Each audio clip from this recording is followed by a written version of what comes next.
What's up, everybody? Welcome back to Daily Crypto Analysis. So I think as we all know, now is probably one of the best times that there's ever been to be in crypto. There's so many great projects building great applications with, real world use cases. And just to be an investor in crypto or to be actually involved using DeFi applications or NFTs, the list goes on and on. There's so many great things, in the industry.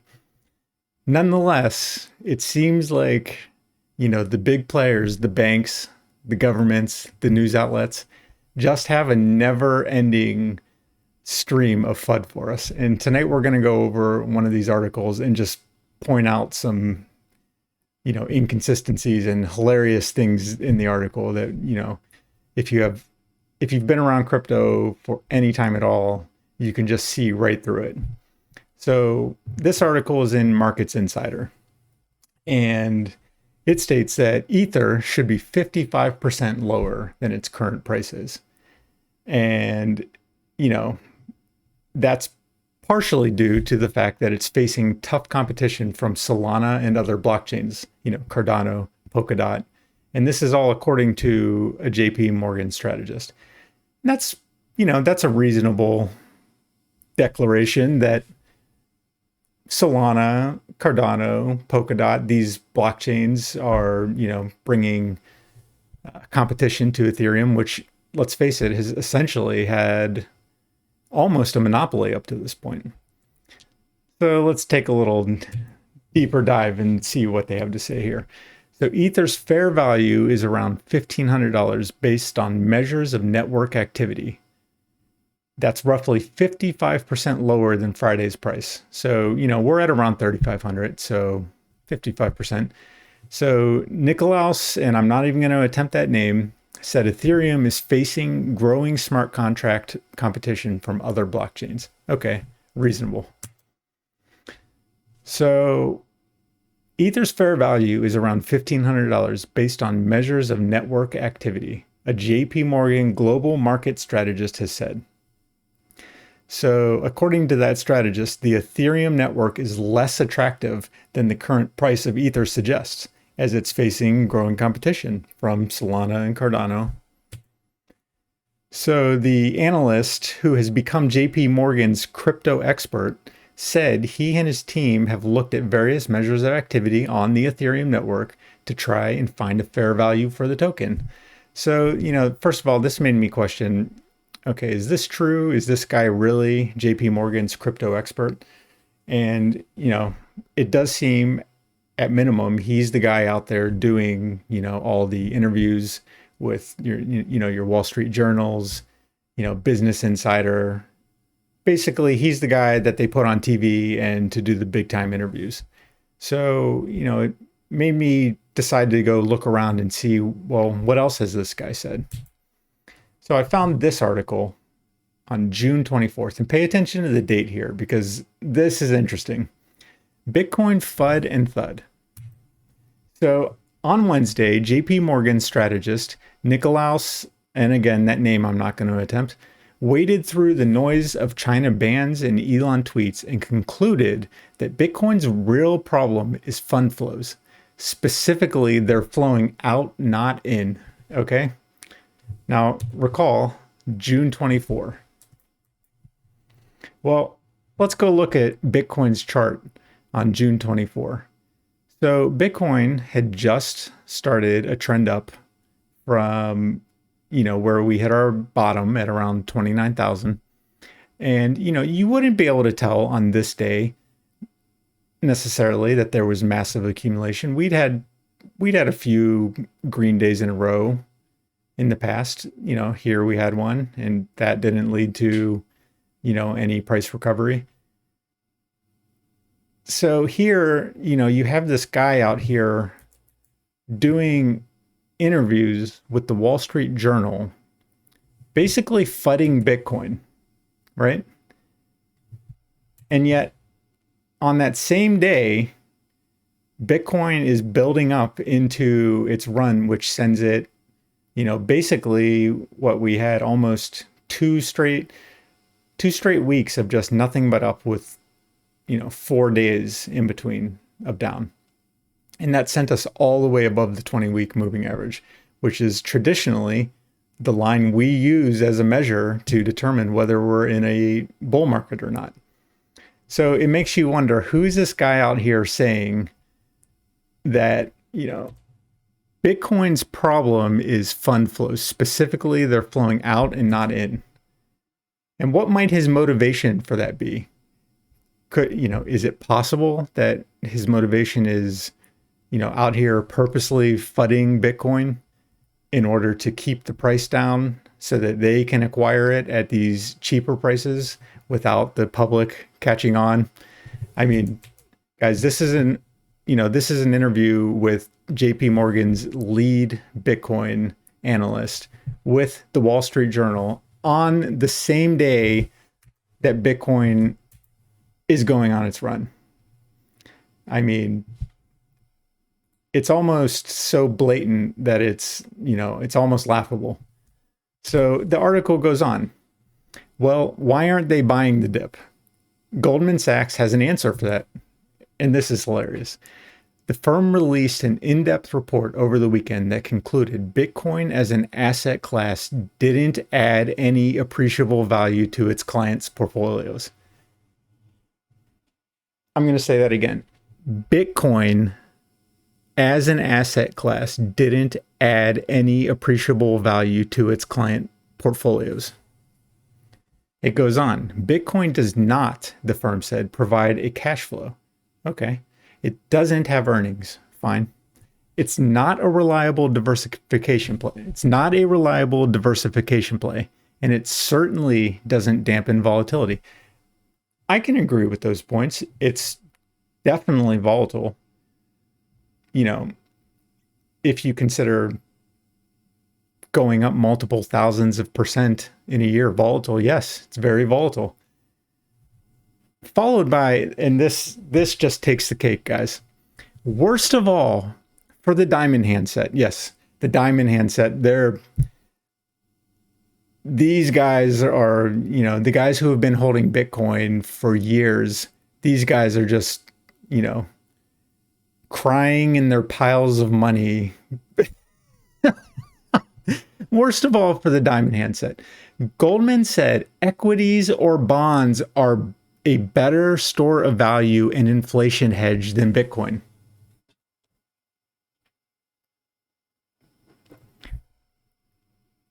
Equities or bonds are a better store of value and inflation hedge than Bitcoin. Guys, this is all I can say about that. I mean, this is literally, a Wall Street Journal, reporter is interviewing him, and there's no follow-up question, or, they don't, challenge his statement in any way. I mean, let's take a look, guys. So this is back to 2019. This is the return of Bitcoin, just Bitcoin, not altcoins, which are massively higher, just Bitcoin in relation to equities. And we're not even going to show bonds because it's so absurd that it's not even worth entertaining the statement. So just back to 2019. If we go back further, guys, it gets way worse. So what I have here is Bitcoin compared to the S&P 500, because Goldman Sachs is telling us that Bitcoin is a significantly worse store of value and inflation hedge than Bitcoin is, right? 67% your S&P 500 since 2019, just before 2019. 1,000% for Bitcoin, and it was higher. Guys, the big banks, the government, they're scared because of what crypto brings. It brings an unprecedented level of ability to obtain financial freedom, not through the traditional networks, not through your banks. And your banks are scared. And so that's how you get things like this. And they say it in the Wall Street Journal, so it sounds credible. And, it just takes very simple research. If we go back to 2017, this becomes a straight line on this chart here. You can't even see this line compared to Bitcoin. So just, don't let all the FUD get to you guys, because if you look into it at all, even peel back the simplest of layers, you can see that these guys will say whatever it takes. And it doesn't matter how brazen the lie is, they will say whatever it takes in order to,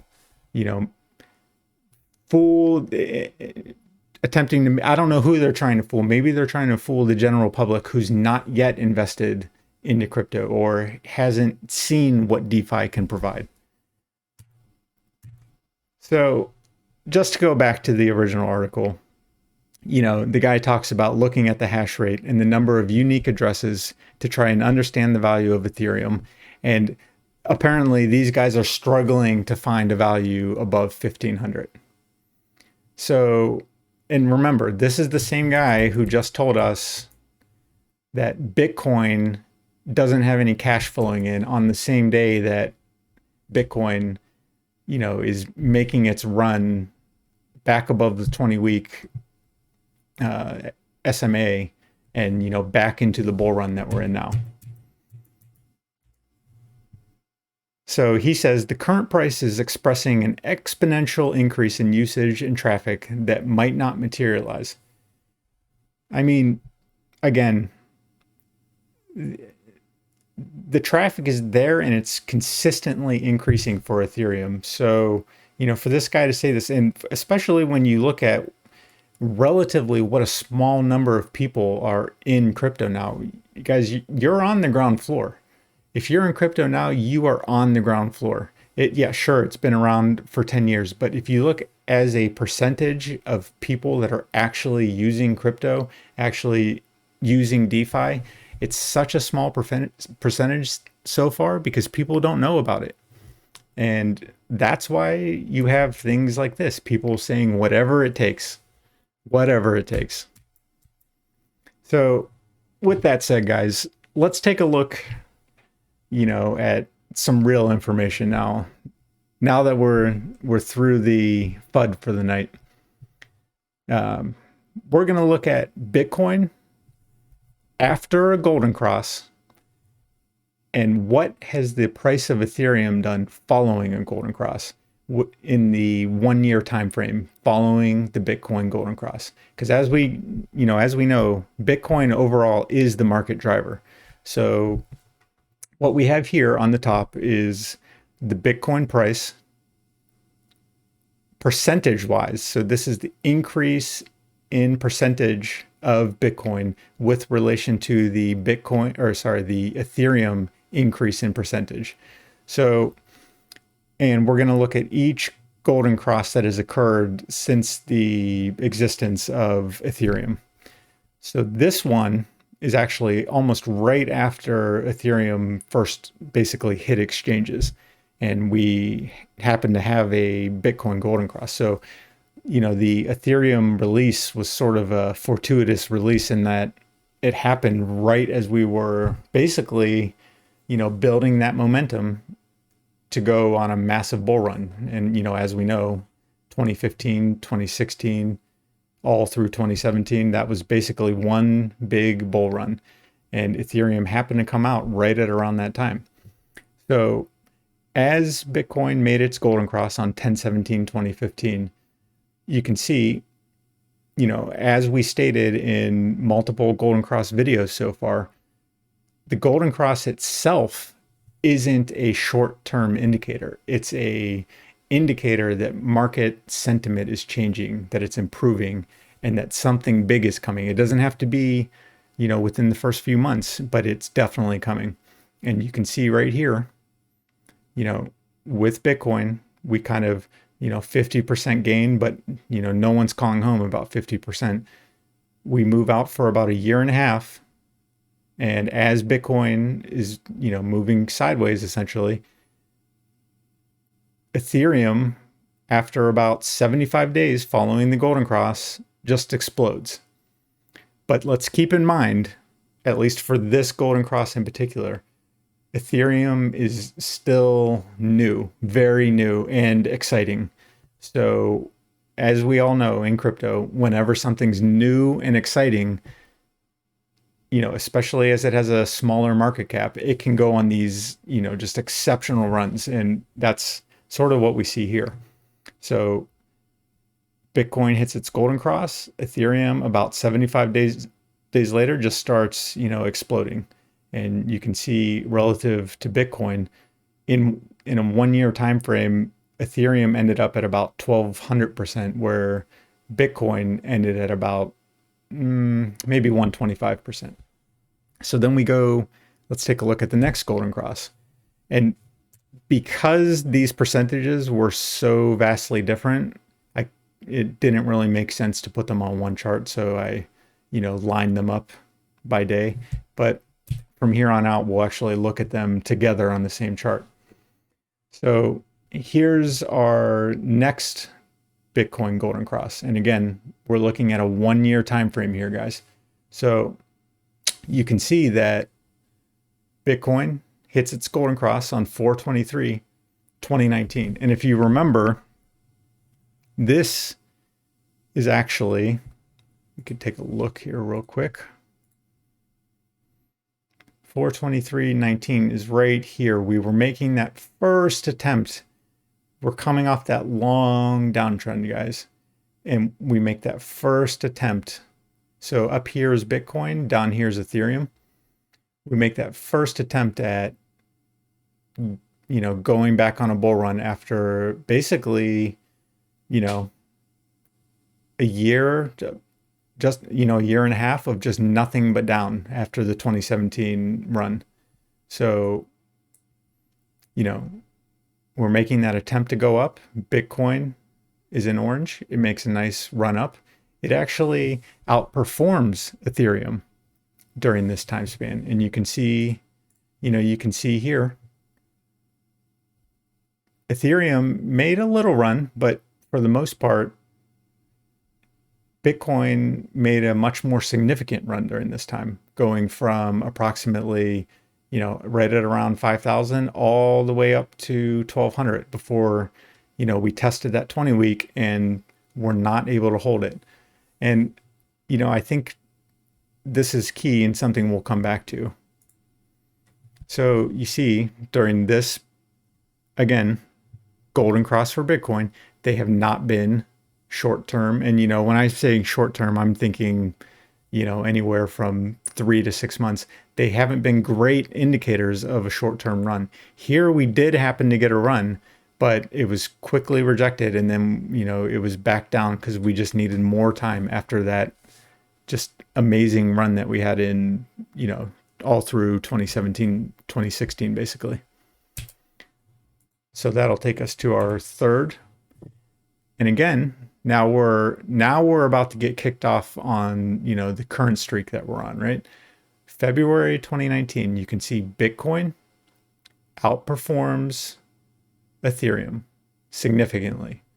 And that's because, as we will see, we need Bitcoin to make its move first before Ethereum can make its move typically. And that's what we see here. We go on quite a run. So, we're looking here now. We have capitulation event from COVID, and then just into a massive run. So, we were up nearly 240%, had a small correction, and then we get ready to go. And shortly after that golden cross, we had our May 20 golden cross. And this, guys, so, you can see we've had a significant amount of time now. We've had basically, we look at it here,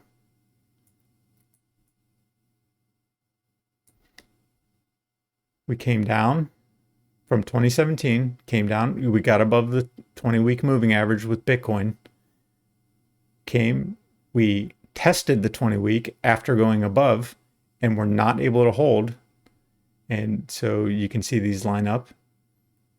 We got above the 20-week again quickly, weren't able to hold right after having a golden cross. Like we said, golden crosses are not great indicators of short-term success for crypto. They're a longer-term indicator.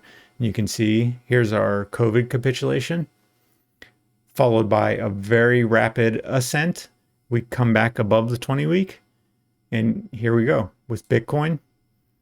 So here we are, and they start moving together because now we've had the necessary amount of time. They move together, and then Ethereum just takes off. So you can see here, we come above the 20-week, we test it right here. Here we're testing the 20-week.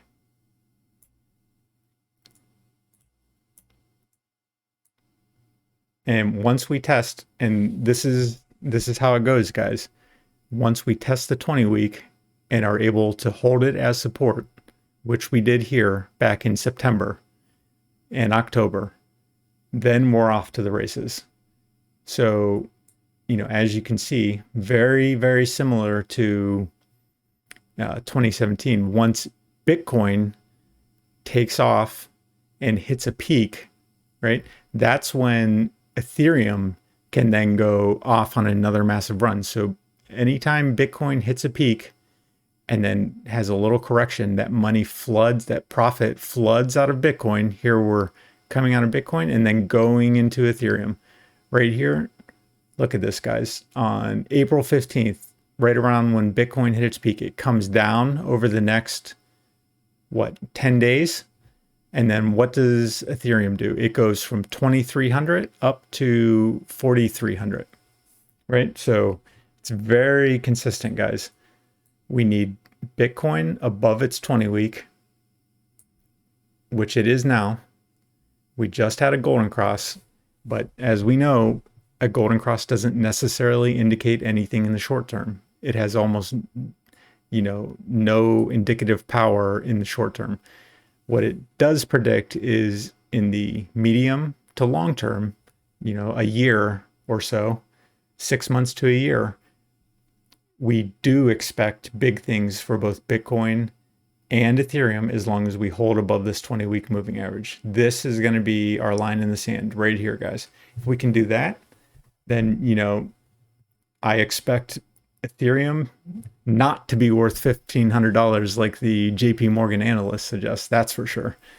I mean, I think it's pretty obvious that, these guys, like the JP Morgan analysts we talked about, they FUD Ethereum because they want to drive the price down. They want to get into the game. They aren't in the game yet, or if they are, they're brand new to the game. And the best way that they can do that is by, just misleading the public, trying to scare people into selling so that they can acquire the coin for cheaper. And it's just, you see it time and time again. And no matter how many times their lies are exposed, they don't care because they know that, a lot of people still aren't, they're not informed. And so they can get away with it. And they'll continue to do it until, more people inform themselves. More people don't get scared by, people, saying things like Ethereum's worth $1,500, saying things like money's flowing out of Bitcoin on the same day that, Bitcoin's going on a massive run. It's probably guys like him that are, they're acquiring on that day because they know they put FUD out in Wall Street Journal and profit from it. So that's it for tonight, guys. And, I hope this was helpful in some way. If you guys like this content, hit like and subscribe, and I appreciate you guys. All right. Have a good one.